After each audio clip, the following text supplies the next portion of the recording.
네, 블록미디어의 JJ입니다. 지금 오전 3시 2분 3월 18일인데요. 방송이 지금 잘 나가고 있는지 모르겠네요. 이게 새벽 이렇게 이른 시간인데 많이 참여해 주시는 분들이 있네요. 그러면 말씀드린 대로 제롬 파월 의장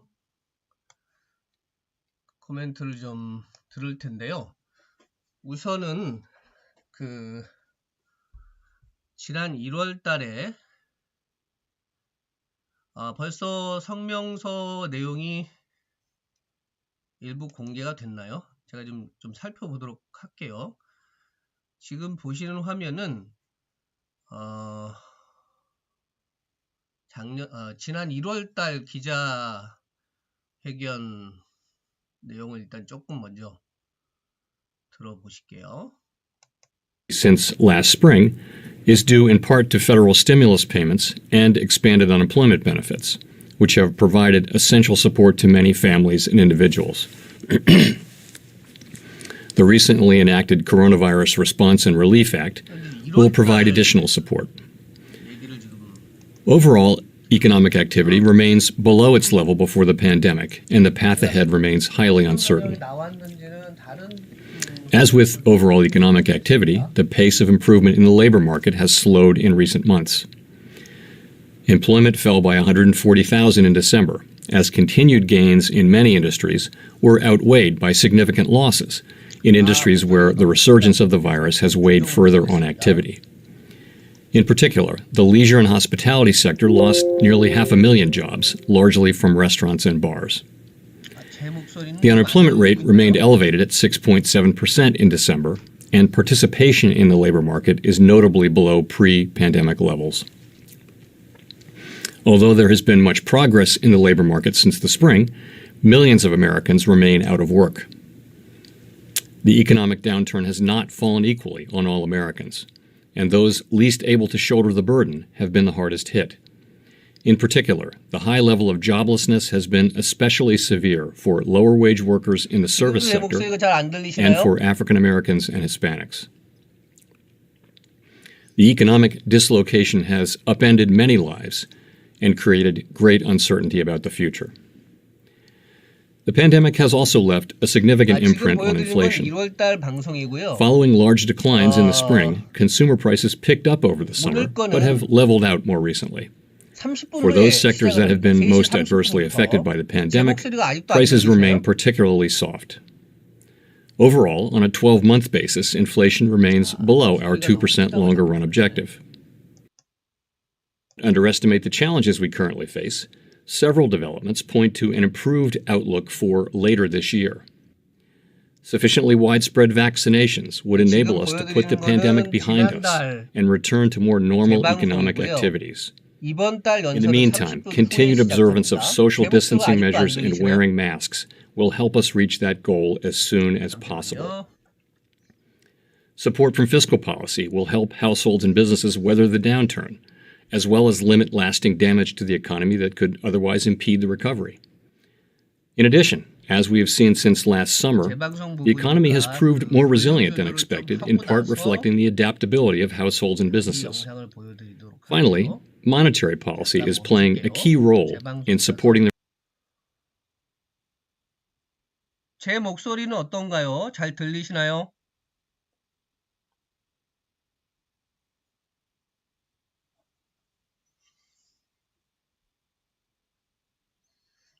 잠시만요. 제가 좀 조정을 하겠습니다. 지금 상황은 아직 방송 기자회견을 하려면 30분 정도가 기다려야 되는 상황이라서요. 제가 시스템을 좀 보고 말씀을 계속 드릴게요.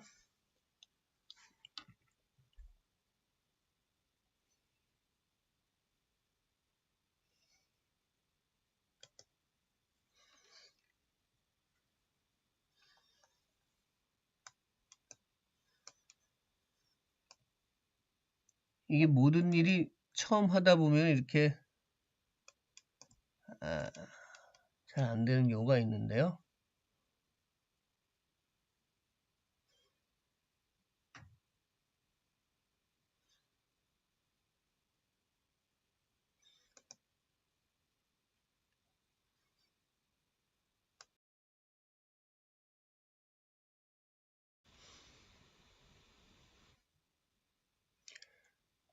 자, 지금은 어떠신가요? 제 목소리가 잘 들리시는지요?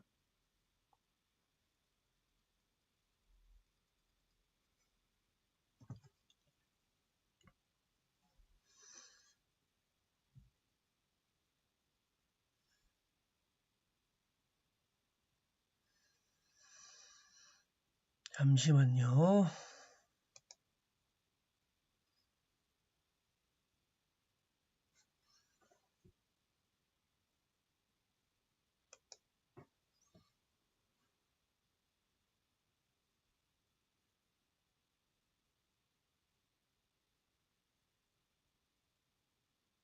네, 거듭 말씀드리지만 파월 의장의 연설은 30분부터 시작을 합니다.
타자 치는 소리는 들리시는데 제 목소리는 잘 안 들리시나요?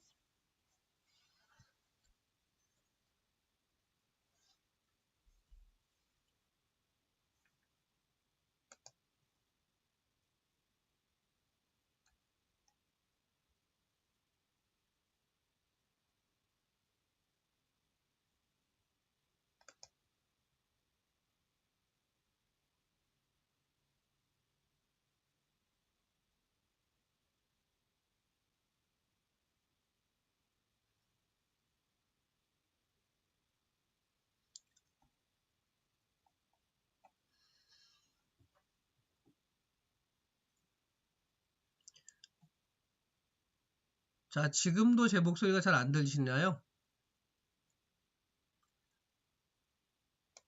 자, 일단 또 잘 들리시는군요.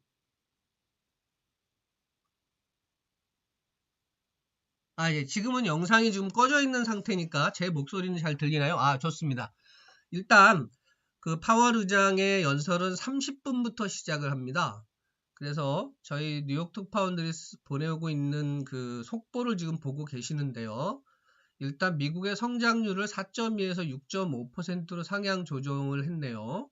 그리고 실업률도 5.0에서 4.5로 낮췄습니다. 제가 어제 이 예고 영상을 보내드릴 때 미국이 12월 달에 결정했던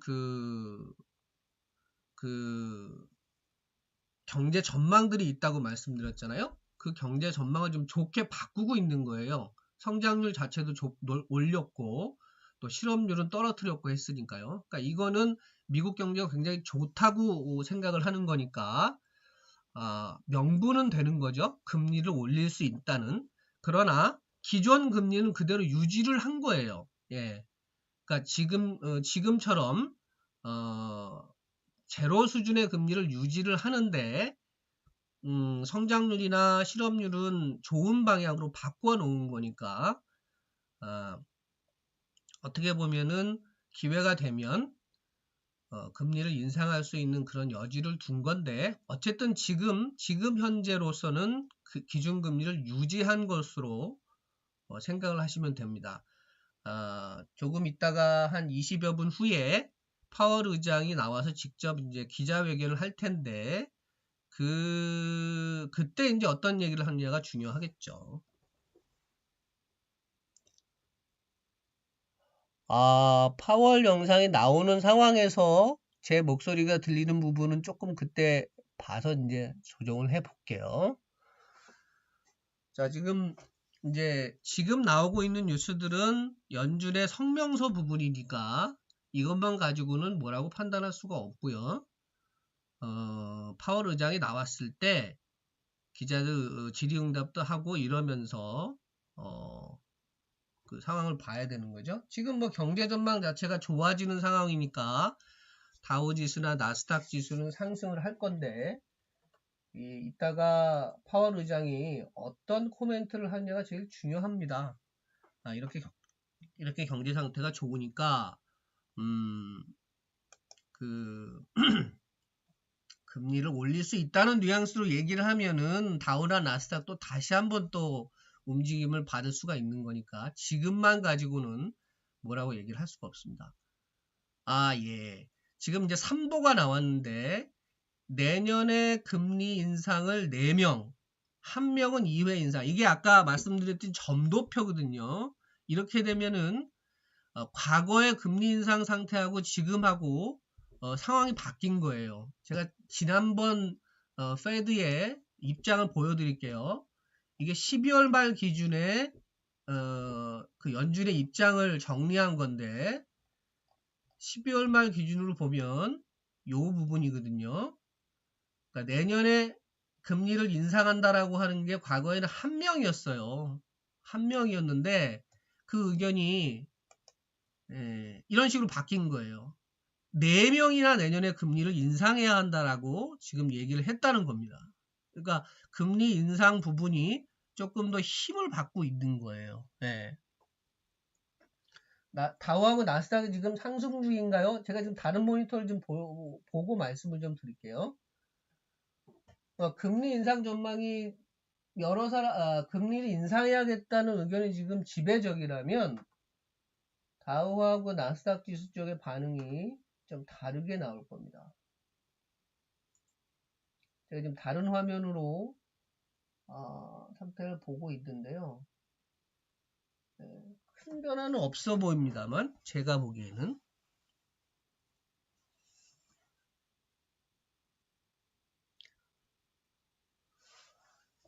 다른 인덱스들을 볼까요? 커머더티 쪽의 급을 한번 보고 있는데요. 금도 큰 변화는 없습니다, 지금.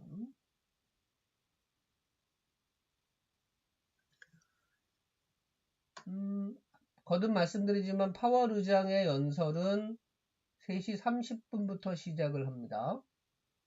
그때 상황을 좀 보고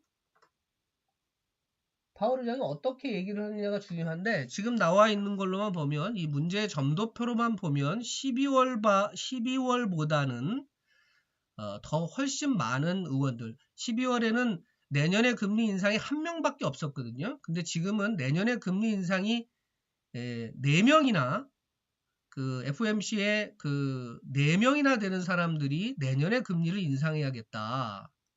또 무려 1명은 내년에 금리를 2번 인상해야 된다. 이렇게 의견을 냈다는 거거든요. 그러니까 금리 인상 압박이 커진 겁니다. 다른 자산들 시장을 제가 좀 살펴보고 있습니다. 지금 비트코인 가격은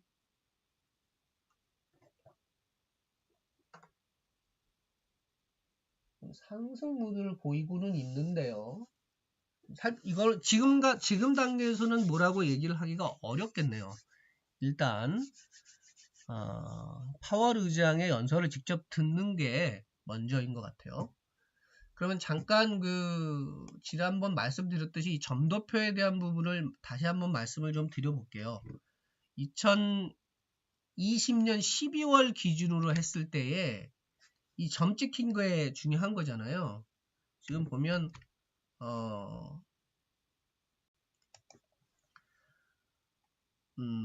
2021년에는 아무도 금리 인상을 한다고 점을 찍은 사람이 없으나 2022년에는 1명이 금리 인상을 한다고 찍었었거든요. 작년 말 기준으로는. 그런데 지금 올라온 저희 속보를 보시면 FOMC 위원 4명이 내년에 금리 인상을 하겠다라고 점을 찍었다는 거고 1명은 내년에 2번이나 금리를 인상하겠다고 점을 찍었다는 얘기거든요. 그러니까 12월에 비해서 지금 생각이 바뀐 거예요. 약간 금리를 더 인상해야겠다라는 쪽으로 바뀌었다는 겁니다. 연준 의장이 어떤 얘기를 할지 들어봐야 되겠습니다. 이렇게 된다면은. 왜냐하면 FOMC 의원들의 생각이 좀 바뀌었다는 게 아까 보여드린 이 점도표에서 분명히 드러났어요. 드러났기 때문에 상황을 봐야 되고요. 지금 새벽 시간이고 약간 집중도가 흐려질 수 있는 상황이기 때문에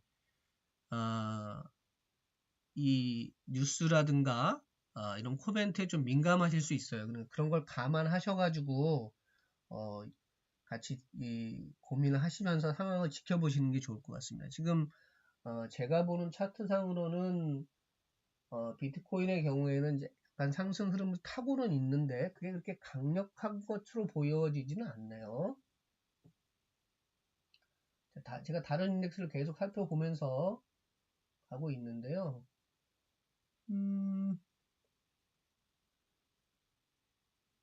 그러니까 분명한 거는 연준 의원 중에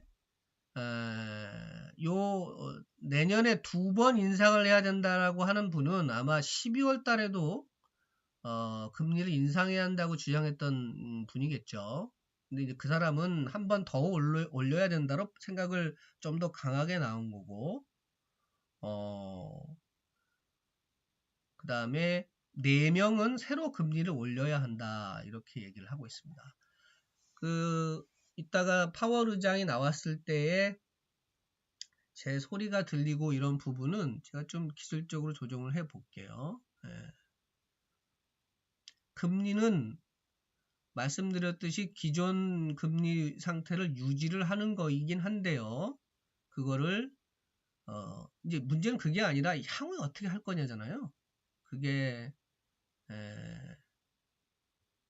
중요한 부분이니까 그걸 초점을 맞춰서 보시면 좋을 것 같습니다.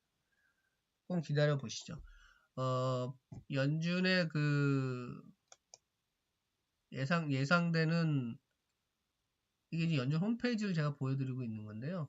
여기에 이제 보시면 미국 현지 시간으로 오후 2시 30분에 라이브를 하겠다라고 얘기를 하고 있어서 이걸 보고 있고요. 지금 보고 계신 거는 거듭 말씀드리지만 지난달에 영상 모습을 일단 보고 계시는 거예요. 아직 방송하지 않았습니다. 그리고 저희 블록미디어의 특파원들이 지금 올리고 있는 글들을 보면 미국의 내년도 경기 전망은 좋아졌고요. 훨씬 12월에 비해서 금리를 인상해야 한다는 의견도 5명이나 더 의견 표시를 했고 그 중에 1명은 오히려 2번이나 금리를 올려야 한다. 이렇게 얘기를 하는 건데 어쨌든 지금은 금리 자체를 유지한다. 이런 태도를 가지고 있습니다. 다른 자산시장 쪽 움직임이 아직은 뚜렷하지 않은데요. 다시 한번 좀 살펴보죠. 주식시장도 여전히 좀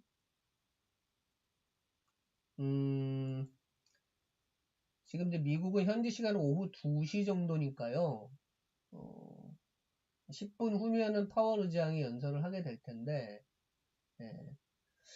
다우나 나스닥은 약간 좋지 않군요. 하락하는 모습이 조금 보이려고 하는데 파월 의장의 연설을 들어야 됩니다. 지금 상황에서는 뭐라고 할 수 있는 단계는 아닌 것 같고요. 자, 저희 특파원들이 혹시 업데이트한 기사가 있는지 좀 살펴보고 다시 화면 전환을 해볼게요.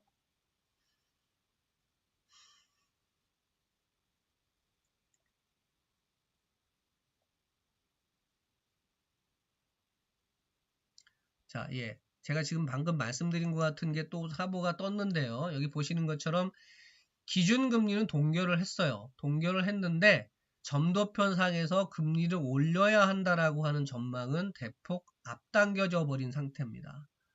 이게 중요한데 이 점도표상의 것만 가지고는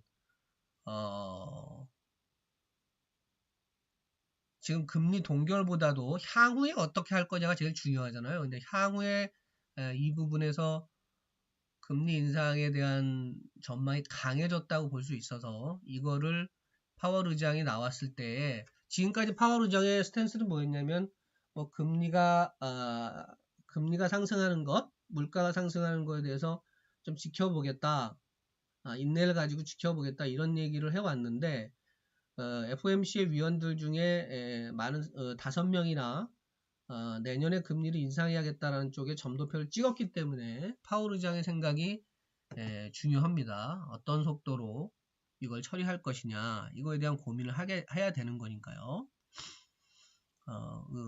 의견을 좀 파월 의장의 의견이 제일 중요하고 기자들이 이제 물어볼 겁니다. 점도표를 계속 지켜봐 왔기 때문에 어쨌든 12월 달에 비해서는 지금 훨씬 많은 사람들이 금리 인상을 얘기를 하고 있는 상태니까요. 자, 이거를 정리를 다시 한번 좀 드리면요. 그러니까 연준이 금리를 동결을 했습니다. 지금처럼. 그러나 내년에 금리를 올려야겠다라고 얘기하는 FOMC 위원들의 수가 늘어났다는 거잖아요. 이렇게.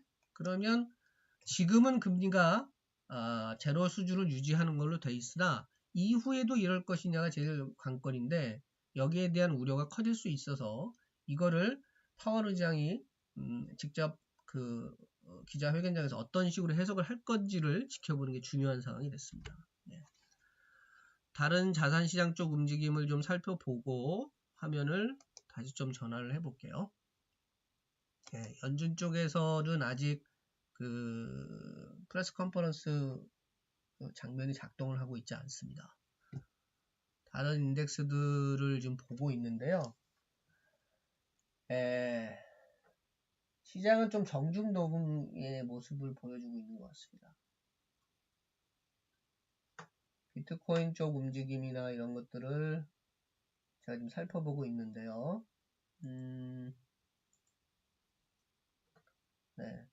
그냥 비트코인의 경우에 이제 56,000달러대 여전히 유지하고 있는 상태고 다른 시장 쪽의 움직임도 약간 지켜보자 이런 분위기입니다. 약 한 5분 정도 후면은 파월 의장이 나와서 기자회견을 시작을 할 텐데 그때 상황이 제일 이제 중요하겠죠. 제가 만약에 파월 의장 연설 중에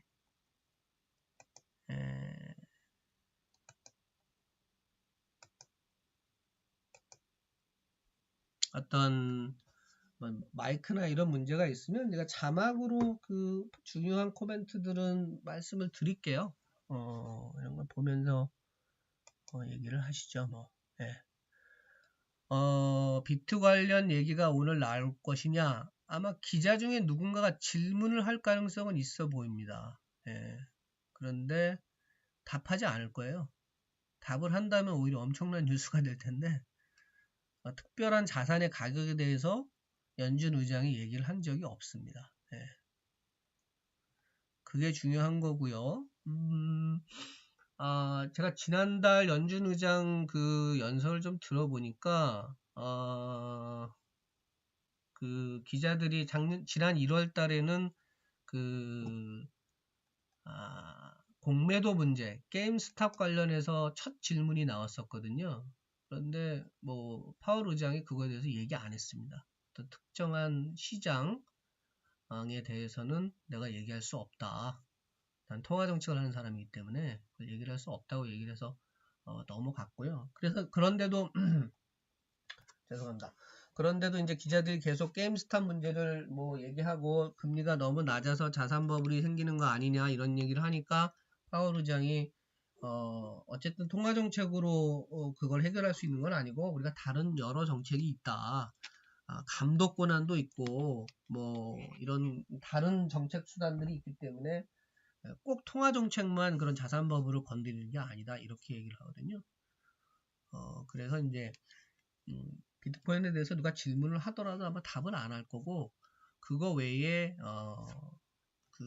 자산 가격의 버블 문제에 대해서는 이제 오피셜하게는 뭐라고 얘기했냐면 금리가 낮은 것이 자산 버블에 어떤 영향을 준다라고 사람들이 생각을 하는데 그렇게 타이트하지 않다.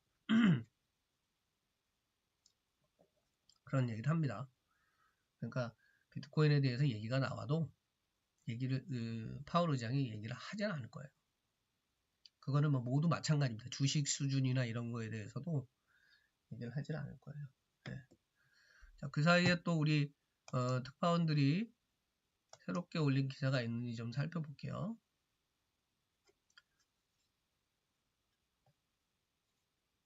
네. 지난번 아까 말씀드린 그 기준금리 동결, 점도표 인상 전망이 좀 당겨진 거, 그 상태에서 바뀐 거는 지금 없는 상태네요. 네. 지금 벌써 한 3분 정도 후면은 그 기자회견이 시작될 것 같으니까요. 그거를 좀 준비를 하시면서 보시고 오늘 가격이 매우 출렁거릴 수가 있어요. 그 코멘트 하나하나 나올 때마다. 그래서 모르겠습니다. 저는 좀 쫄보여가지고 이런 상황에서는 트레이딩 하기 어려울 것 같은데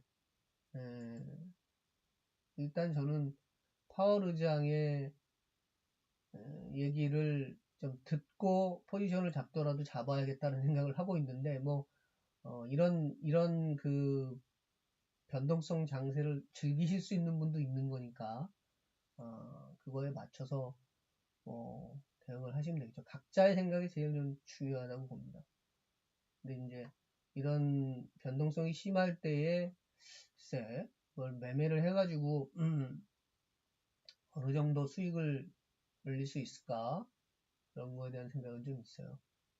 네. 네, 연준 쪽에 그 화면을 제가 좀 보고 있는데요. 거기서 어떤 변화가 있는지 아직은 연준의 그 화면이 뜨고 있지를 않아서요.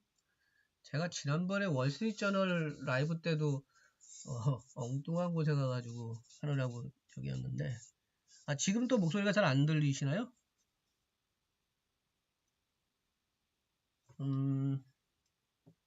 아직 그 기자회견이 시작된 건 아니어서요.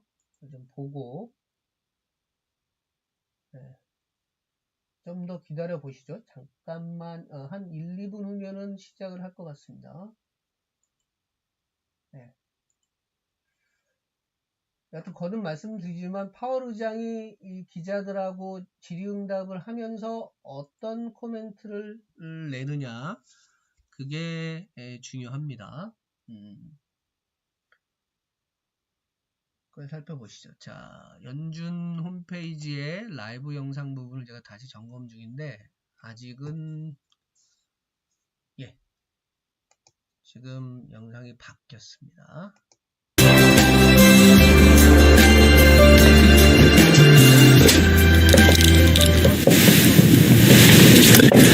Good afternoon. I would like to start by noting that it has been a full year since the pandemic arrived with force on our shores. Looking back, it was clear that addressing a fast-moving global pandemic would be plainly and primarily the realm of healthcare providers and experts. And we are grateful to them and to all the essential workers for their service and sacrifice. The danger to the U.S. economy was also clear.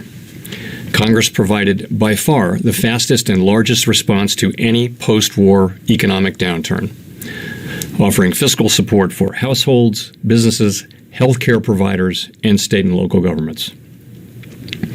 Here at the Federal Reserve, we rapidly deployed our full range of tools to provide relief and stability, to ensure that the recovery will be as strong as possible, and to limit lasting damage to the economy. We are strongly committed to achieving the monetary policy goals that Congress has given us, maximum employment and price stability. The economic fallout has been real and widespread, but with the benefit of perspective, we can say that some of the very worst economic outcomes have been avoided by swift and forceful action, from Congress, from across government, and in cities and towns across the country.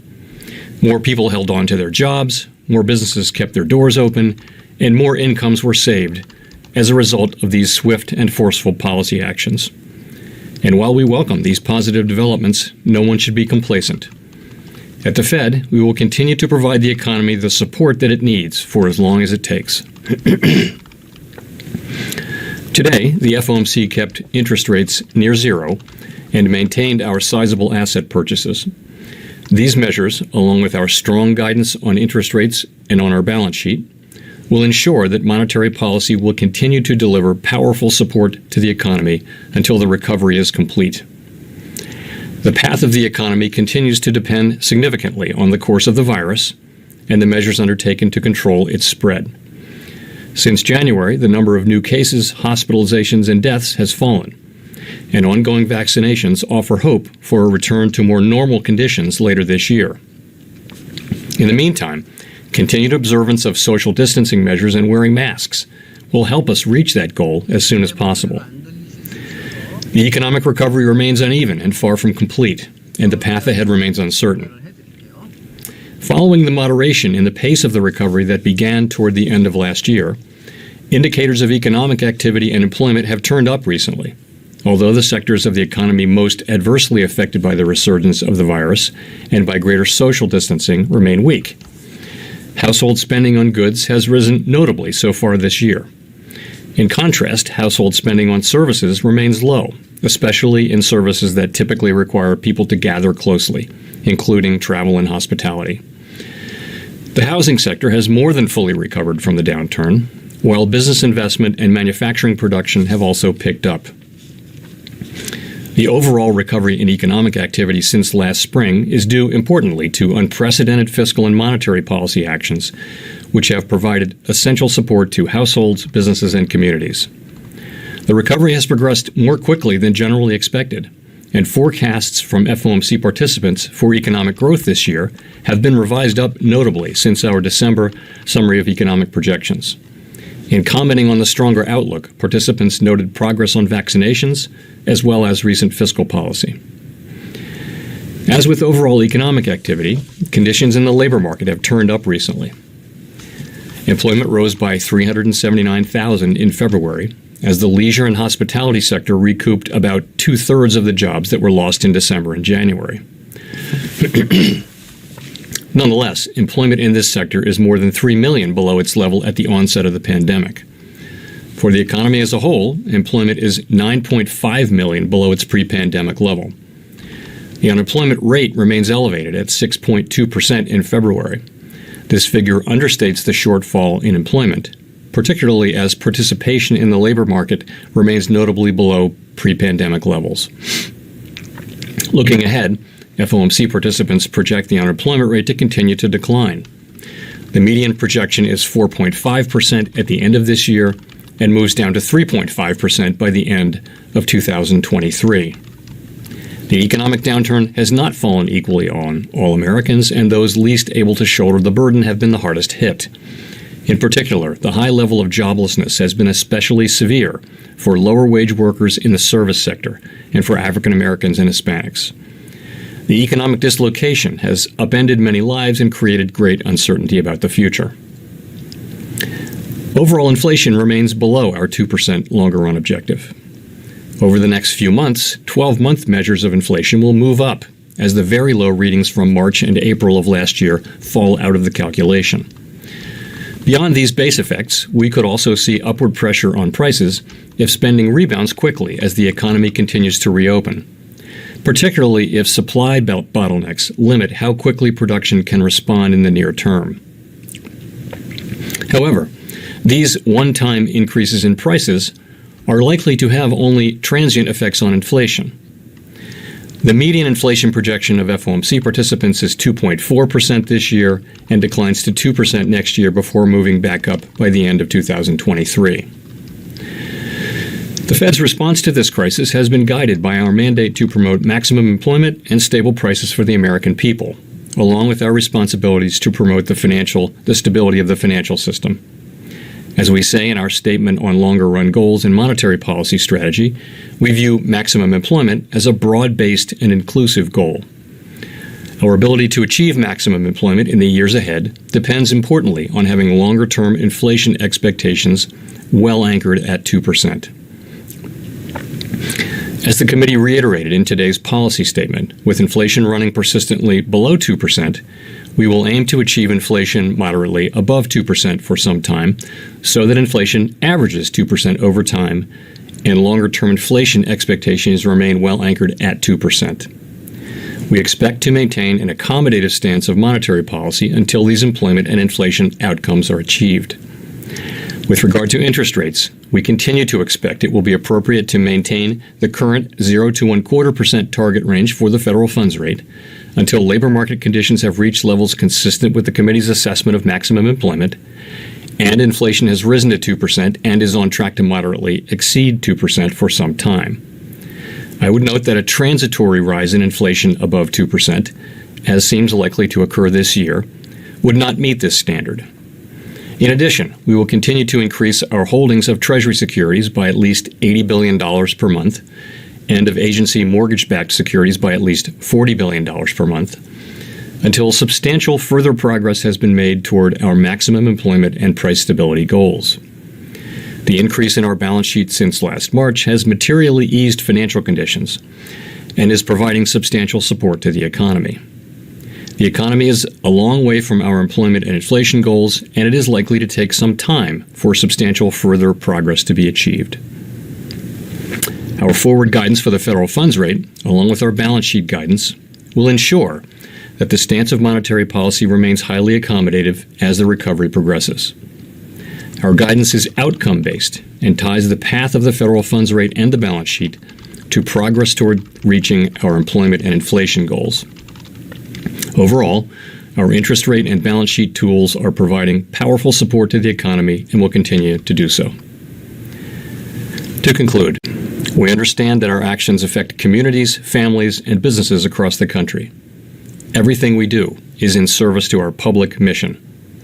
We are committed to using our full range of tools to support the economy and to help assure that the recovery from this difficult period will be as robust as possible. Thank you. I look forward to your questions.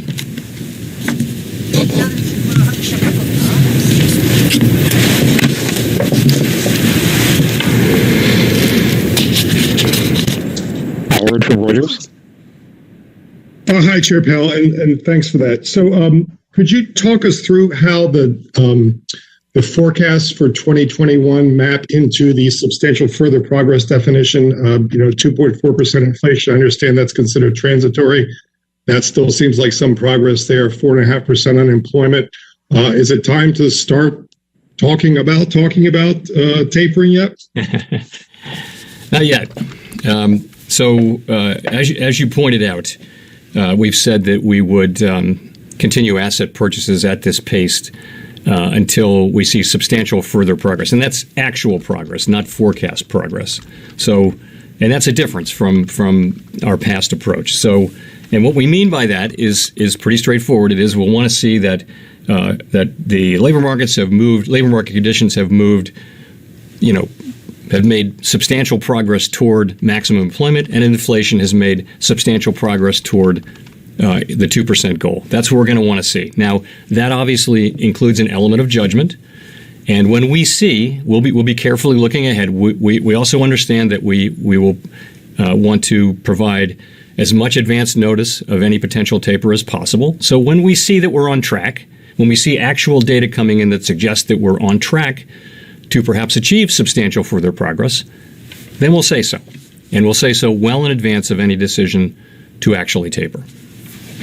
If I could follow up on that, the shift in the dots, why wouldn't that suggest a weakening of the commitment here? An awful lot of people shifted into 2022, it seems. Yeah, I don't see that at all. We have a range of perspectives on the committee. I welcome that, and we debate things, we discuss things, and we always come together around a solution. But the strong bulk of the committee is not showing a rate increase during this forecast period. And, as data improve, as the outlook improves very significantly since the December meeting, you would expect forecasts to move up. It's probably not a surprise that some people would bring in their estimate of the appropriate time for liftoff. Nonetheless, the bulk of the committee, the largest part by far of the committee, doesn't show a rate increase during this period. And again, part of that is wanting to see actual data rather than just a forecast at this point. We do expect that we'll begin to make faster progress on both spending, labor markets and inflation as the year goes on because of the progress with the vaccines, because of the fiscal support that we're getting. We expect that to happen, but we'll have to see it first. Great, thank you. Victoria. Hi, Chair Powell. I wanted to ask about the supplementary leverage ratio. There's been a lot of talk about what you all are going to do this month, which I'm happy to hear an update if you have one. But just sort of more broadly, do you think long term that the leverage ratio poses problems for implementing monetary policy at a time when the reserve supply is going to remain large? And if so, do you think that changes to the leverage ratio, including the SLR, are the way to deal with that problem?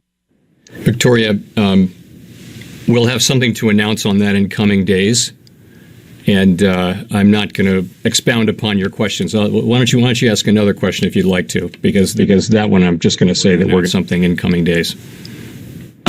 Sure. Okay. Well, then I'll ask about unemployment. There's the unemployment rate is you all have projections for the U6 rate, but you've also been, really emphasizing the fact that that's not the only thing that you all are looking at. You're also looking at labor force participation and things like that. So are you all looking at ways of maybe adding to how you're projecting the unemployment rate to the summary of economic projections?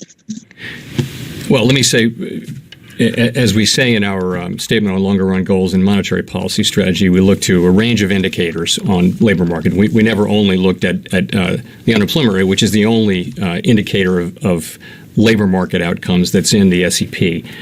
We look at a very broad range. You hear us talk all the time about participation, about employment to population, which is the combination of the two, about different measures of unemployment. So it's wages, it's the job flows, it's all of those things they go into an assessment, disparities of various groups. All that goes into an assessment of maximum employment.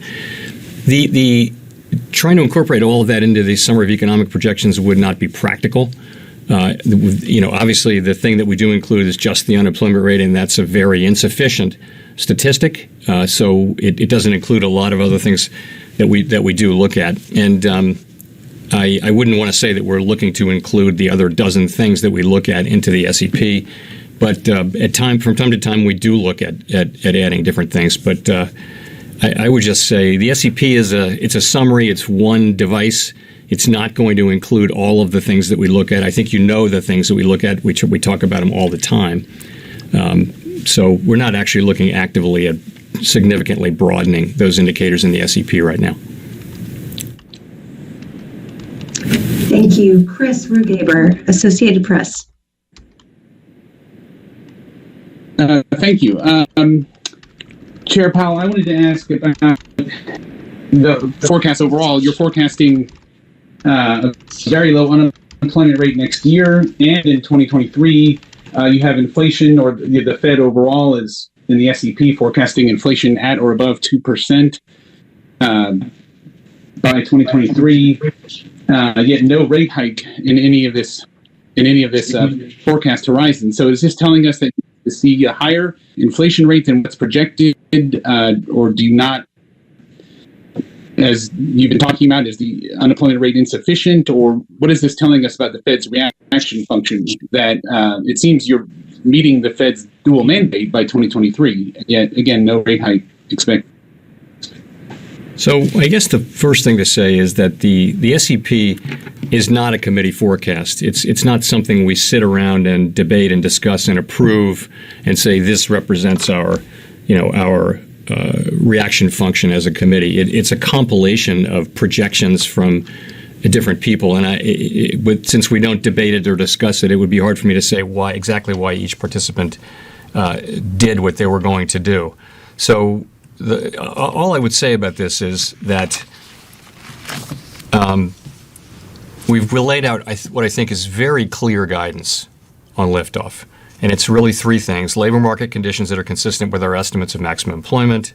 And as I mentioned, we consider a wide range of indicators in assessing labor market conditions, not just the unemployment rate. Inflation that has reached 2% and not just on a transitory basis, and inflation that's on track to run moderately above 2% for some time. The first two of those three are very much database. The third does have a little bit of an element of expectations in it. So we are very much determined to implement this guidance in a robust way. It is the guidance that we chose carefully to implement our new framework. And to meet these standards, we'll need to see data, as I mentioned. So what does this SEP really say? It says that we're committed to our framework and to the guidance we've provided to implement that framework. We will wait until the requirements set forth in that guidance are clearly met before considering a change in our policy rate. And the last thing I'll say is this. The state of the economy in 2 or 3 years is highly uncertain, and I wouldn't want to focus too much on the exact timing of a potential rate increase that far into the future. So that's how I would think about the SEP. Thank you. Paul Kiernan. Thank you, Chairman Powell. My question is twofold.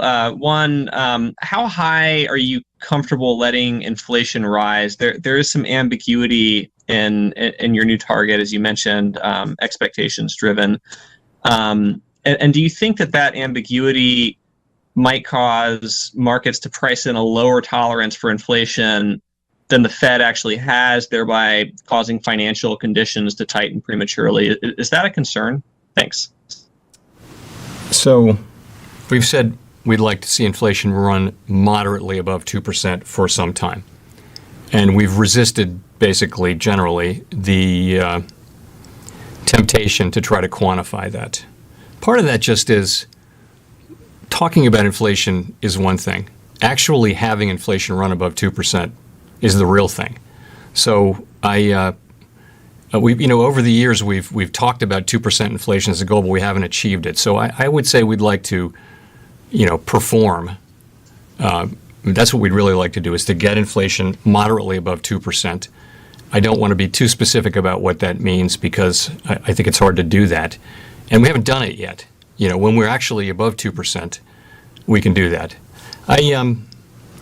Look, I would say this. The fundamental change in our framework is that we're not going to act preemptively based on forecasts for the most part. And we're going to wait to see actual data. And I think it will take people time to adjust to that and to adjust to that new practice. And the only way we can really build the credibility of that is by doing it. So that's how I would think about that. Thank you. Matthew Bosler.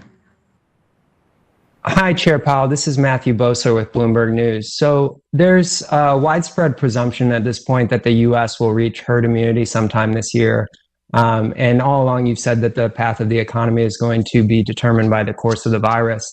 I'm curious, based on the projections that you released today that show unemployment will still be above estimates of maximum employment through the end of next year and perhaps sometime into 2023, do you think policymakers need to be doing more here to sort of align the herd immunity and full employment timelines, if you will? Thank you. So on herd immunity, I'm really going to leave that question to the experts. We don't control that. We're not responsible for defining it. We'll leave that whole discussion to the experts. I mean, what we're focused on is the part that we control, which is the support that we provide to the economy. And there we provided very clear guidance. And in the case of asset purchases, it's at their current level until we make substantial further progress. There is an element of judgment in that, and we'll supply clear communication well in advance of actually tapering. And we just went through the criteria for raising interest rates. They're very specific, and we're very much committed to having them fulfilled robustly. I would agree with you that the path of the virus continues to be very important. We have these new strains which can be quite virulent, and we're not actually done yet. And we're clearly on a good path with cases coming down, as I mentioned, but we're not done. And I'd hate to see us take our eye off the ball before we actually finish the job. So That's how I would look at that. If I could just briefly follow up, how do you see sort of the disconnect in terms of an economy that is expected to be widely reopened this year, but full employment taking longer to achieve? Is it the case that factors related to the virus will still be with us over the coming years? Is that how to interpret the forecasts? I think there's some of that. Sure, there'll be some of that. There'll still be some social distancing. People may be, for example, going into spaces that involve close contact with others. Some people will do that right away. Others will hold back, and so I think there'll be some of that. In addition, though, remember there are 10 million people, in the range of 10 million people, who need to get back to work, and it's going to take some time for that to happen. It can happen maybe more quickly than it has in the past because it involves the reopening of a sector of the economy as opposed to stimulating aggregate demand and waiting for that to produce job demand for workers. This could be a different sort of a process, and it could be quicker. We don't know that. But it's just a lot of people who need to get back to work, and it's not going to happen overnight. It's going to take some time, no matter how well the economy performs. Unemployment will take quite a time to go down, and so will participation. So that's all I can say. I think the faster the better. We'd love to see it come sooner rather than later. We'd welcome nothing more than that. But realistically, given the numbers, it's going to take some time. Thank you. Steve Leisman. Mr. Chairman, thank you. I wonder if you could, kind of a three-parter here, but all related. Would you comment on the current level of the 10-year yield and some other long rates out there, whether or not you think they would have a negative effect on the economy? And if not, is there a level that would give you concern? And finally, the third part, other central bankers have expressed concern about what's happened to yields in their countries, and even some taken action, but not you. Could you give us your general idea or orientation towards the idea of coming into the market and affecting a particular tenor of the bond market? Do you like that idea? Do you not like it? Is it at the top of your toolbox, or is it something that you think is at the bottom of the toolbox? Sure. So we monitor a broad range of financial conditions, and we're always attentive to market developments, of course. We're still a long way from our goals, and it's important that financial conditions do remain accommodative to support the achievement of those goals. And if you look at various indexes of financial conditions, what you'll see is that they generally do show financial conditions overall to be highly accommodative, and that is appropriate. So that's how we look at it. I would add, as I've said, I would be concerned by disorderly conditions in markets or by a persistent tightening of financial conditions that threaten the achievement of our goals. We think the stance of monetary policy remains appropriate. Our guidance on the federal funds rate and on asset purchases is providing strong support for the economy, and we're committed to maintaining that patiently accommodative stance until the job is well and truly done.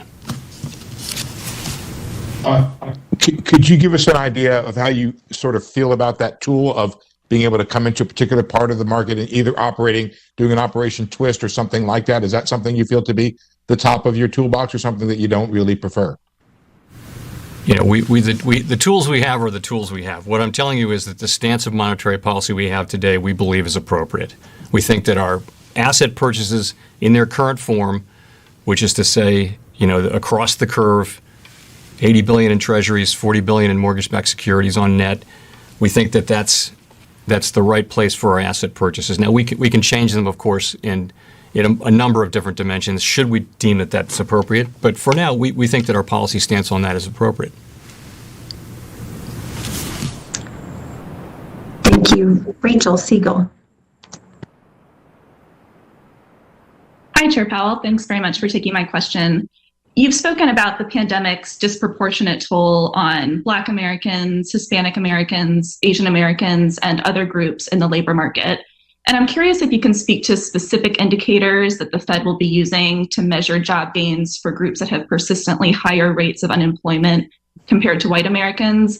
And relatedly, since you've described vaccines as key to the economic recovery, is the Fed concerned about lower vaccination rates in communities of color, and what barriers do you think exist there? Thanks very much. So which measures? So we do monitor and communicate very regularly about different labor market, disparities in the labor market, let's say. So the African American unemployment rate is substantially elevated, and so is the Hispanic unemployment rate. So we look at those and we see those as, it's slack in the labor market. It's sad to see because those disparities had really come down to record lows since we started keeping the data that way. As recently as a year ago, February of last year, we had those disparities quite low. What happens in a downturn, though, is they move up at twice the speed of white unemployment. So we monitor those things. Our tools, of course, affect unemployment generally, but we're going to look at those as a form of slack in the labor market and hope that that there's progress there. And this particular downturn, of course, was just a direct hit on a part of the economy that employs many minorities and lower paid workers. The public-facing workers in the service industries, in many cases, don't have a lot of financial assets. They're not tremendously well paid. They might have other jobs and things like that. So this was a direct hit on that part of the economy, and it's the slowest part of the economy to recover. So, we like to see those people continue to get supported, as the broader economy recovers, which is very much doing now. In terms of disparate levels of vaccination, those are facts, unfortunate facts. They're really not something we have within our policy toolkit to address. But it is true, though, that the data we have suggests that there are significant disparities between different ethnic groups, and but that's not for us. That's for fiscal authorities and the government more generally to work on. Thank you. Gina Smialik. Hey, Chair Powell. Thanks for taking our questions. I was wondering if you could talk a little bit about how you see the fiscal policy support that has come down the line affecting the economy's potential in the longer term, just in the sense that you've talked a lot about the potential for labor market scarring and how that might weigh on our sort of future prospects. And I wonder whether you see that sort of working in reverse. If we pull people back into the labor market more quickly, does that improve our chances? So I do think that fiscal policy overall will have really helped us to avoid much of the scarring that we were very, very concerned about at the beginning. And I think that's just the size and the speed with which Congress has delivered, with the CARES Act and since then, is going to wind up very much accelerating the return to full employment. It's going to make a huge difference in people's lives, and it has already. As I mentioned in my opening remarks, the recovery has been faster than we expected. Part of that just is very hard to predict, given we've never seen an event like this. But part of it is just the strength of the fiscal response, which I think will look good over the years. Longer term, to really, the first part of it is about avoiding scarring, and I think we've not avoided all of the scarring, but we've probably avoided the worst cases there. And I hope we keep at it, and we will keep at it with our policies, of course, to do whatever we can to make sure that continues. Longer term, though, what it takes to drive productive capacity per capita or per hour worked to raise living standards over time is investment in people's skills and aptitudes, investment in plant and equipment, investment in software. It takes a lot of investment to support a more productive economy and raise living standards. And that's, that hasn't been the principal focus with these measures, our measures certainly, and we don't have those tools. But what Congress has been doing has mainly been replacing lost income and beginning to, support people as the economy returns to normal. But there should be a longer term focus, I think, would be healthy on the investment front. Thank you. James Politi. Thank you, Chair Powell. I wanted to ask a question about the Eurozone. While the outlook for the U.S. economy has much improved, progress in the Eurozone has been far less encouraging, and it's showing signs of serious weakness due to the slower vaccination rollout and renewed lockdowns and restrictions. How worried are you about transatlantic economic divergence and the possibility that that trouble in the Eurozone and weakness in the Eurozone could drag down the U.S. recovery, as it did in a way in the aftermath of the financial crisis? You're right. The pace of the recovery is we're having diverging recoveries here, as we did after the last crisis, and in this case, as well as the other one, the U.S.'s recovery is leading the global recovery, and we conduct policy, of course, here. Our focus is on our objectives are domestic ones. It's maximum employment and price stability here in the United States. We monitor developments abroad, and we know that because we know that those can affect our outcomes. So I think U.S. demand, very strong U.S. Demand, if as the economy improves, is going to support global activity as well over time. That'll be through imports, and when the U.S. economy is strong, that strength tends to support global activity as well. So that's one thing. I don't worry in the near term. I'd love to see Europe growing faster. I'd love to see the vaccine rollout going more smoothly. But I don't worry too much about us in the near term because we're on a very good track. Very strong fiscal support coming. Now vaccination going quickly, and cases coming down. I think we're in a good place. It's all ahead of us, but the data should get stronger fairly quickly here and remain strong for some time here. Thank you. Hannah Lang. Hi, thanks so much for taking our questions. I wanted to ask if the Fed is planning on extending the same restrictions on bank dividends and share repurchases that are currently in place into the second quarter, and if you're considering at all the scenario analysis and mid-cycle stress tests that were in place last year, this year, and kind of what would make you consider doing something like that again. So we haven't made a decision on that. We're a couple weeks away from announcing that decision, and I won't foreshadow it here today. I will say we're going to continue our data-driven approach. You know that we restricted buybacks and dividends, so the firms are preserving capital. Through 2020, the banks actually increased their level of capital and their level of reserves. And the December stress tests showed that banks are strong and well capitalized under our hypothetical recessions that we used in December, which were quite stringent. We're right in the middle of our 2021 stress test, and we'll release those results before the end of June. And that layers, very significant additional stress on top of the stress the banks have already absorbed over the past year, with the unemployment rate going to 11% and stock prices falling more than 50%. So. But all of that, the results of the stress test and the decision on distributions, all of that is to come fairly soon, as I mentioned. Thank you. Edward Lawrence. Thanks, Chair Powell, for taking these questions. You laid out the standards to lift off, and back in June of 2020, you said you're not even thinking about raising rates. But I see 7 members seeing liftoff in 2023 and 4 next year. How much debate and how can you characterize that conversation has there been about moving off the lower bound earlier than signaled? Well, it all depends. We've set out very clear criteria for liftoff. Right, where we've said we want to see labor market conditions that are consistent with our estimates of maximum employment. And that doesn't just mean unemployment, it means a much broader set of criteria. We want inflation at 2% and not on a transitory basis, and we want inflation on track to run moderately above 2% for some. Those are the 3 conditions. Everybody on the committee agrees to that, right? So it comes down to what's your projection for the economy. If you want to, people will have a range of assessments for how good the economy is going to be, and we don't.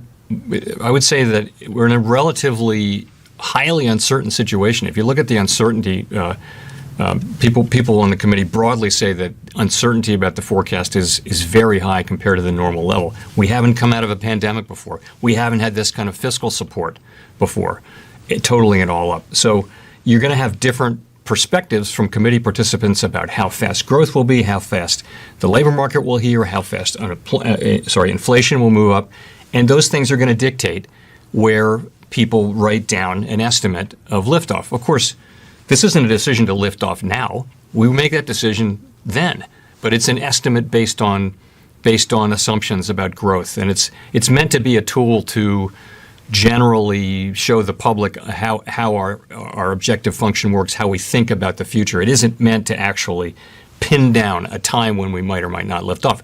We're not going to make that decision for some time. The chances are that the economy in that time and place will be very different from the one we think it'll be. So, sometimes with the dots, I have to be sure to point out that they're not a committee forecast. You know this, but they're not a committee forecast. It's just compiling these projections, really, of individual people. We think it serves a useful purpose. It's not meant to actually be a promise or even a prediction of when the committee will act. That will be very much dependent on economic outcomes, which are highly uncertain. Thank you. We'll go to Brian Chung. Hi there, Chairman Powell. I wanted to elaborate a little bit on your commentary about the fiscal stimulus. So it sounds like you, I guess, see the case for even maybe more investment, at least from Congress, to support the more productive economy, as you answered to Gina's question. So we just had $1.9 trillion in spending. So where do you see the fiscal space right now? Do you still, I guess, maybe see the country in a place right now where it wouldn't be a concern if there were to be more spending at this time? No, so Brian, it's not up to us to decide what Congress should spend money on or when. I was answering Gina's question, which really was, how do we assure lack of damage to scarring, for example, or lack of damage to the productive capacity of the economy? And I think what's happened so far has done a pretty good job of that. But really, I wanted to make the longer run point that if to work on the productivity over longer periods, that comes down to a number of things. But one of those things is investment in people, in their skills, education, aptitude, all of those things. I'm not in any way suggesting that that's something Congress should work on right now, or that that's just that's not our job. I'm just saying that is what fiscal policy can do. That really monetary policy can't do is invest in the future productive capacity of the economy, raise potential growth. Those things are completely tools that Congress has. And again, I wasn't making a comment at all on the current fiscal setting. Thank you. Next to Michael Derby. Great. Thank you for taking my question. I just wanted to get an updated view on your sense of your view on financial stability risks and whether or not you see any pockets of excess out in financial markets that concern you, either specifically to that area of the market or as in terms of like the threat that it could propose to the overall economy. Sure. So, as you know, financial stability for us is a framework. It's not one thing. It's not a particular market or a particular asset or anything like that. It's a framework that we have. We report on it semi-annually. The board gets a report on it quarterly, and we monitor every day. And it has 4 pillars, and those are 4 key vulnerabilities: asset valuations, debt owed by businesses and households, funding risk, and leverage among financial institutions. Those 4 things, and I'll just quickly touch on them. So if you look at asset valuations, you can say that by some measures, some asset valuations are elevated compared to history. I think that's clear. In terms of households and businesses, households entered the crisis in very good shape by historical standards. Leverage in the household sector had been just kind of gradually moving down and down and down since the financial crisis. Now there was some negative effects on that. People lost their jobs and that sort of thing, but they've also gotten a lot of support now. So the damage hasn't been as bad as we thought. Businesses, by the same token, had a high debt load coming in, and many saw their revenues decline. But they've done so much financing, and there's a lot of cash on their balance sheets. So nothing in those 2 sectors really jumps out as really troubling. Short-term, I mentioned funding risk as the last one. So we saw again in this crisis breakdowns in parts of the short-term funding markets. Came under a tremendous amount of stress, and they've been quiet since the spring. And we shut down our facilities and all that. But we don't feel like we can let the moment pass without just saying again that those some aspects of the short-term funding markets and more broadly non-bank financial intermediation didn't hold up so well under great stress, under tremendous stress, and we need to go back and look at that. So a very high priority for us as regulators and supervisors is going to be to go back, and this will involve all the other regulatory agencies. It does involve all of them as well, and see if we can strengthen those things. So that's a sort of a broader, detailed look. Thank you. Michael McKee.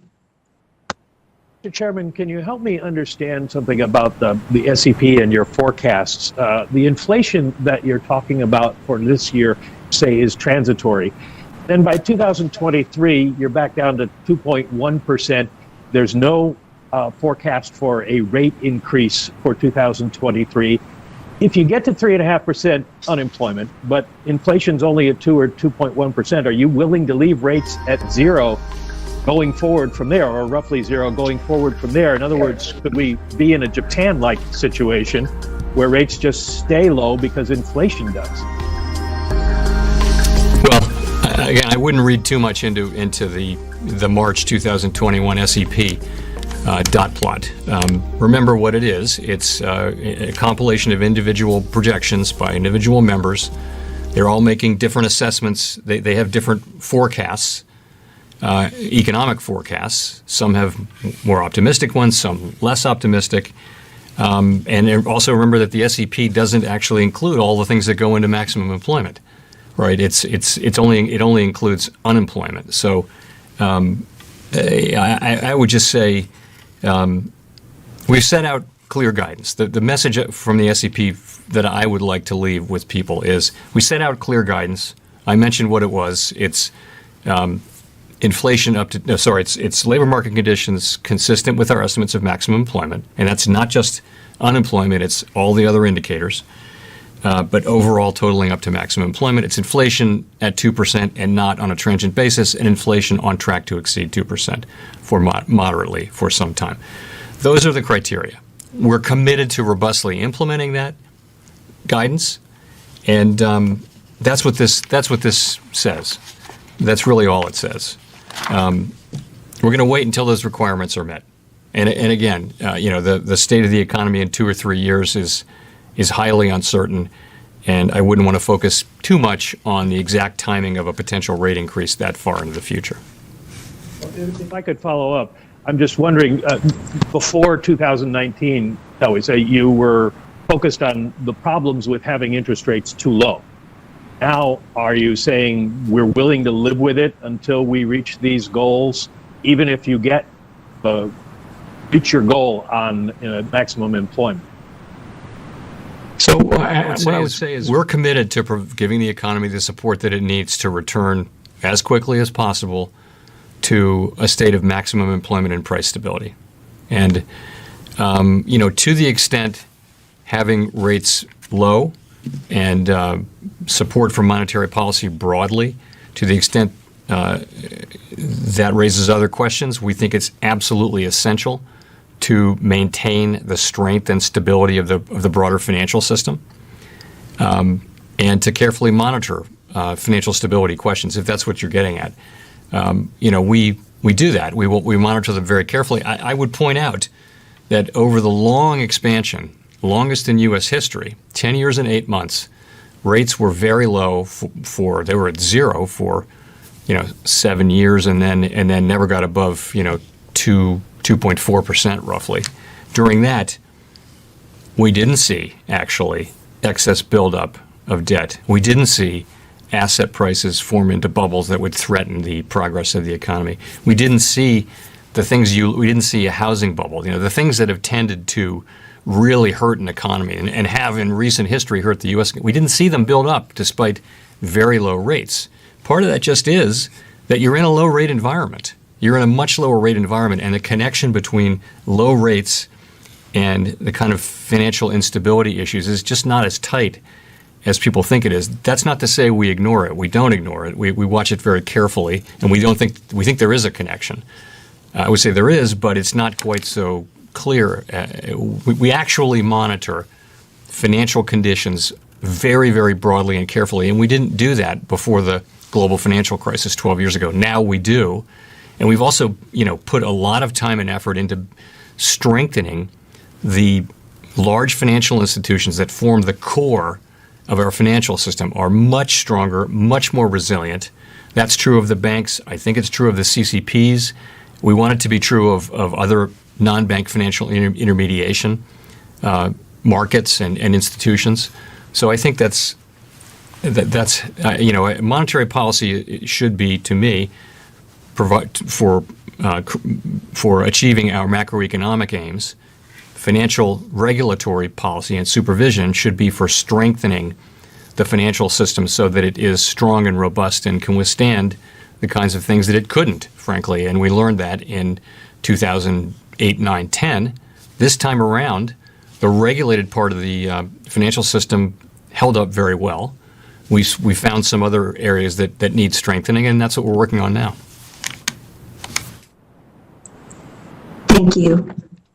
Anakin, CNN. Thanks for taking my question. Chairman Powell, could you talk to us a little bit about the relationship between the persistent pandemic unemployment and the expected increase in inflation? Does the former offset the latter to some degree? I'm sorry, could you repeat that? You broke up there for a second. Oh, no. I was hoping that wouldn't happen. Can you hear me now? Yes, yeah. Okay, great. I was asking if you could talk to us a little bit about the relationship between the persistent pandemic unemployment and the expected increase in inflation. I'm wondering whether the former offsets the latter and to which degree you guys are monitoring this.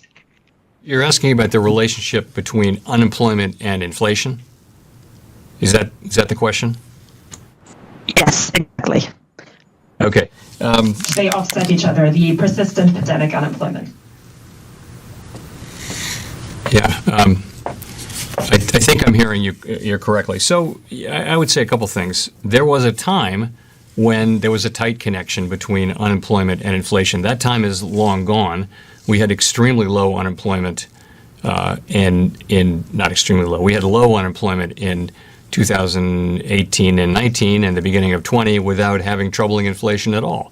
We were at 3.5%. We were bouncing around with unemployment 3.5% to 4%.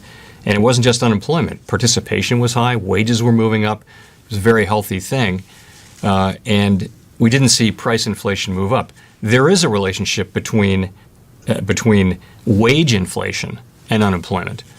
But that has not, what happens is that when wages move up because unemployment is low, companies have been absorbing that increase into their margins rather than raising prices. And that seems to be a feature of late cycle behavior. So we're not when we seek to achieve low unemployment, high levels of employment, which is our mandate. We think we have the freedom to do that based on the data, without worrying too much about inflation. Thank you. Going to Greg Robb. Hi, thanks for taking my question. I wanted to follow up a little bit. I understand what you're saying about the dot plot and the message you're trying to send with the dot plot, but does the same apply for the taper tantrum? You've said that it's going to take some time to get some fundamental progress on your goals, but it seems like some time could now be any time. Well, so we've said substantial further progress. Now, if you go back November, December, and January, progress in the labor market slowed very sharply. So you had an average of 29,000 jobs per month. If you go back and look at the level of job creation before that was very, very high, very high.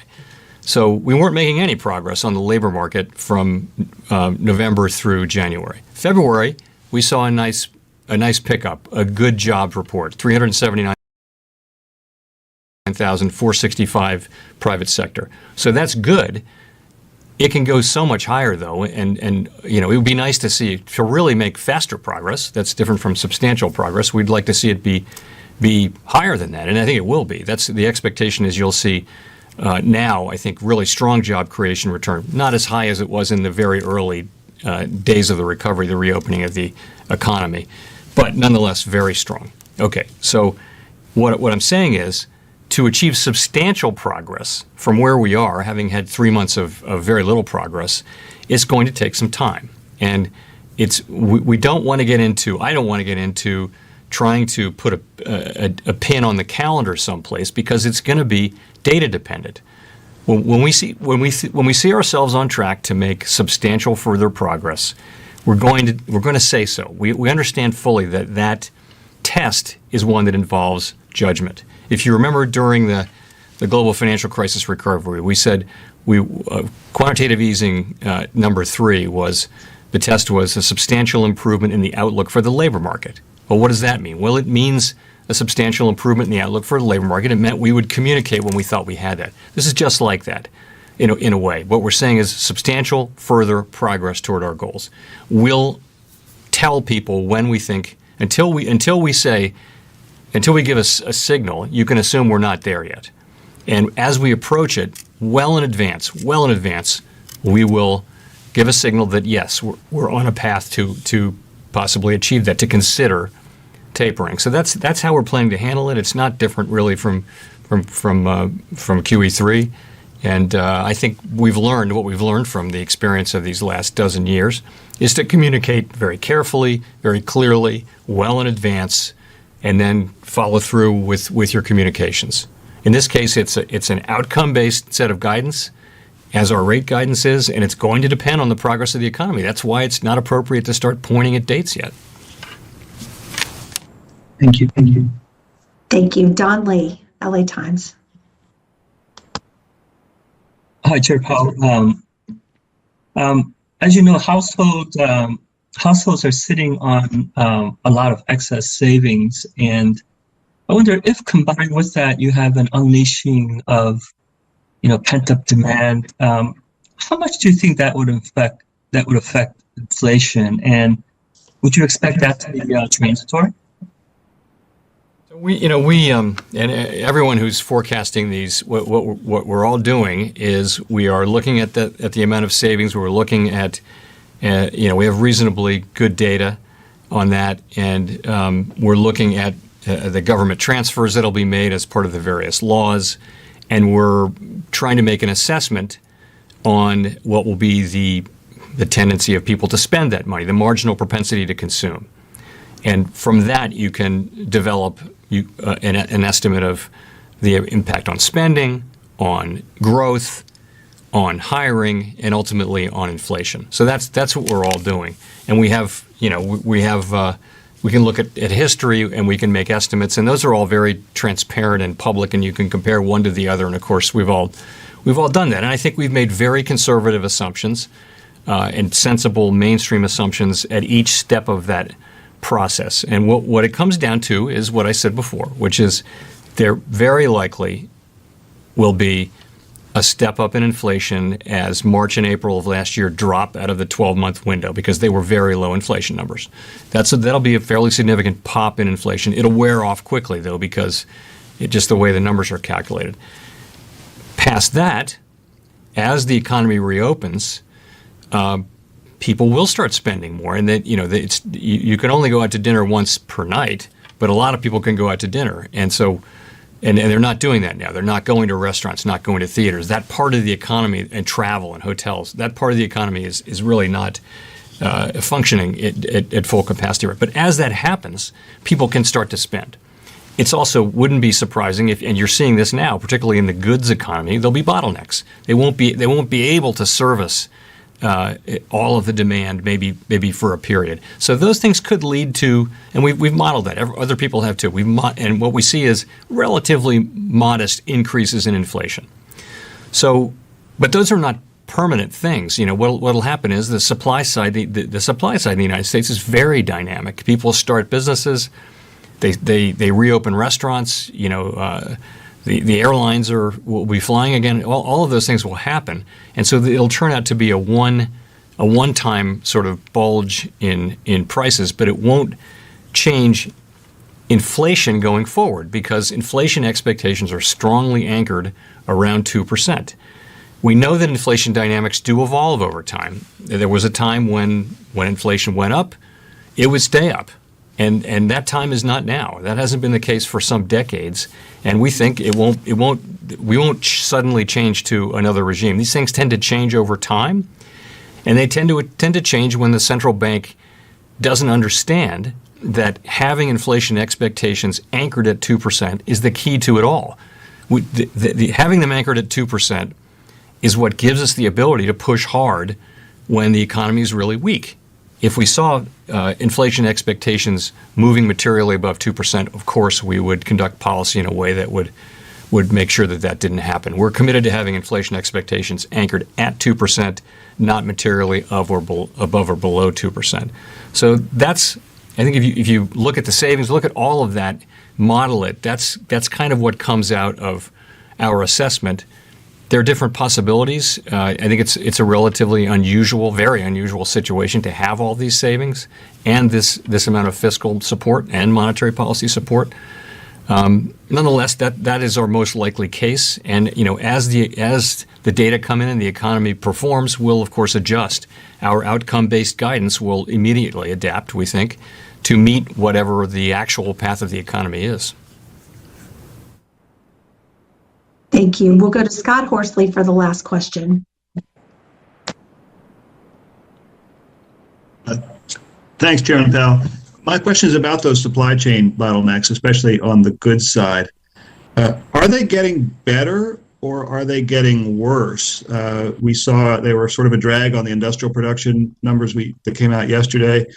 And what do you expect them to do to prices just in the short run? To say, I think it's impossible to say, frankly, with any confidence, but I would expect, it's very possible, let's put it that way, that you will see bottlenecks emerge and then clear over time, and you'll probably see that over a period of time because, really the strong data are ahead of us. You're right now that the checks are going out just now, and that'll add to spending. COVID cases are coming down. Vaccination is moving now quickly.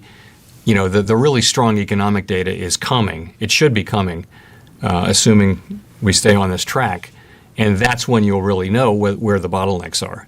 But you can see, though, that these are not permanent. It's not like the supply side will be unable to adapt to these things. The market will clear. It just may take some time. And some of the answer to that may be price. In many cases, it won't be price. You'll see that people are reluctant to raise prices. It's a little bit the story about, the wage Phillips curve does show that as unemployment goes down, wages move up.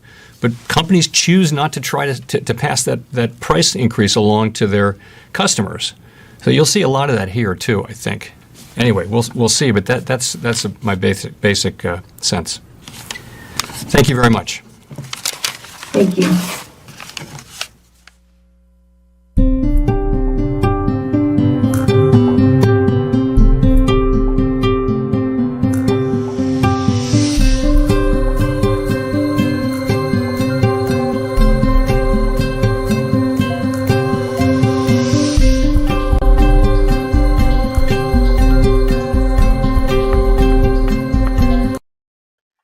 기자회견이 모두 끝났고요. 결론적으로 뭐 이렇게 강력한 메시지나 이런 게 나온 거는 없어요. 근데 어쨌든 시장 반응을 보면 미국의 경기 전망은 좋아졌고 그렇다고 해서 당장 금리를 올릴 건 아니고 하지만 연준의 일부 그 FOMC 일부 의원들은 분명히 금리 인상에 대한 생각을 조금 더 구체적으로 했고 그렇지만 파월 의장은 당장 금리를 올릴 것 같지는 않다. 이런 얘기를 계속해서 주장을 합니다. 그리고 시장 반응도 이제 금리구나 이런 쪽으로 모아지는 모습이었습니다. 아이고 새벽 시간이었고 초반에 약간 진행이 매끄럽지 못하고 그랬는데 잘 지켜봐 주셔서 감사합니다. 지금 시간이 3월 18일 오전 4시 31분이네요. 이걸로 파월 의장 그 연설 기자회견 부분은 종료를 하도록 하겠습니다. 지금까지 블록미디어의 JJ였습니다. 감사합니다.